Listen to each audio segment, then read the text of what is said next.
Nah, sekarang tinggal kita coba di sini. Nah, kita balik ke main person.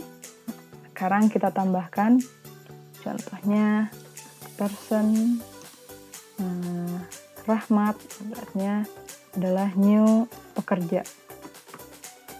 Nah, di sini kita kasih nama, contohnya dia namanya Rahmat. Usianya contohnya 30 tahun. Dan dia bekerja contohnya menjadi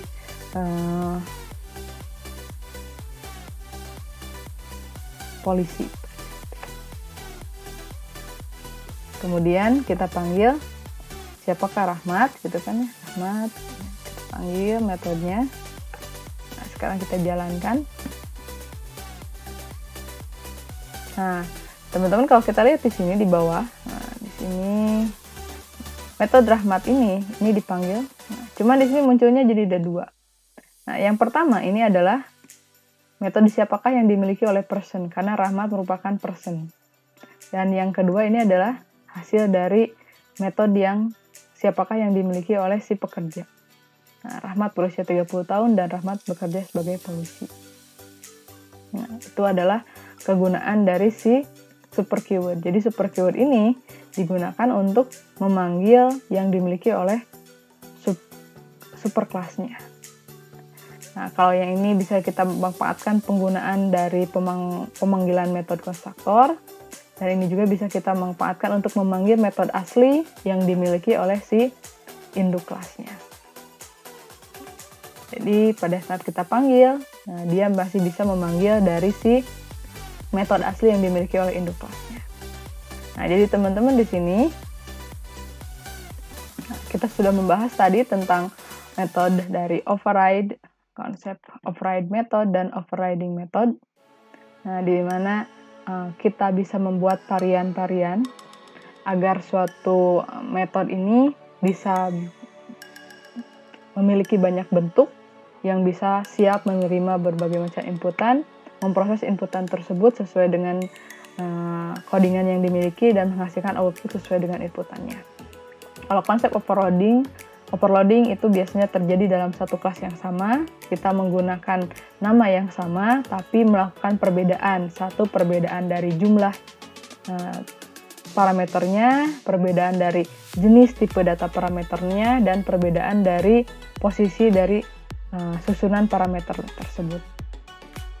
Kemudian si method overloading ini biasanya bisa juga kita buat perubahan dari isi coding atau isi fungsinya. Sehingga varian dari metode itu bisa banyak kita pergunakan menyesuaikan dengan dari inputan datanya. Nah, sedangkan kalau method overriding itu biasanya digunakan pada 2 kelas atau banyak kelas, di mana ada satu kelas yang menjadi parent dan ada satu kelas lagi yang menjadi subclass atau anak kelasnya. Nah, parent atau si superclass biasanya dia memiliki metode atau metode yang dimana metode itu nanti akan diwarisi oleh si subclassnya. Nah, dengan adanya overriding ini, subclass bisa mengimplementasikan metode yang dimiliki oleh superclass, tapi bisa dispesifikasi atau bisa dia rubah sesuai dengan kebutuhan yang dia inginkan. Nah, dengan adanya keyword super, nah, si subclass ini tetap bisa memanggil kembali metode asli yang dimiliki oleh superclassnya, nah, seperti metode konstruktor atau metode yang lainnya. Sehingga nanti kita tidak perlu lagi melakukan perubahan pada metode di superclass untuk menyesuaikan dengan kebutuhan dari subclass. Nah, itu teman-teman materi kita hari ini tentang polymorphism. Nah, silakan teman-teman eksplorasi lagi lebih dalam lagi dengan berbagai macam sumber yang lain, dengan berbagai macam latihan yang lainnya, dan mudah-mudahan dari yang pembahasan kita dari part 1 sampai part akhir ini teman-teman bisa memahami tentang konsep polymorphism pada bahasa pemrograman berorientasi objek menggunakan. Terima kasih atas perhatiannya. Bye-bye.